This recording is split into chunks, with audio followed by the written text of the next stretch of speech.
Doctor Mohammad Yunus উনি ছিলেন গ্রামীণ ব্যাংকের প্রতিষ্ঠাতা। একই সাথে বাংলাদেশের অনেক বড় একজন অর্থনীতিবিদ ছিলেন। তিনি এমন এক ধারণা নিয়ে কাজ শুরু করেন যা একসময় কেউই বিশ্বাস করত না।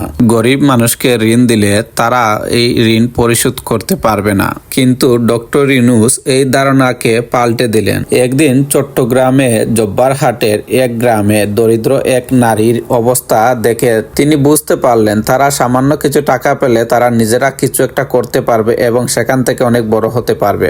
তারপর তিনি প্রথমে নিজের পকেট থেকে 85 টাকা করে 42 জন নারীর মাঝে বিতরণ করলেন এবং এটা ঋণ হিসাবে তিনি দিলেন। কিন্তু অবাক করার বিষয়, যেই 42 জন মানুষকে টাকা বিতরণ করেছিলেন সবাই টাইম মতোই কিন্তু টাকাটা রিটার্ন করেছিল। আর এই জায়গা থেকেই কিন্তু জন্ম নেয় গ্রামীণ ব্যাংক। এই সময়ে কিন্তু গ্রামীণ ব্যাংক প্রতিষ্ঠিত হয়েছিল। এরপর হাজার হাজার মানুষ গ্রামীণ ব্যাংক থেকে ঋণ নেয় এবং সবার জীবন কিন্তু বদলে দেয় গ্রামীণ ব্যাংক। ডক্টর মোহাম্মদ ইউনূস এবং গ্রামীণ ব্যাংক 2006 সালে কিন্তু শান্তিতে নোবেল পুরস্কার লাভ করে। এটা আমাদের বাংলাদেশের জন্য গর্বের একটা বিষয়।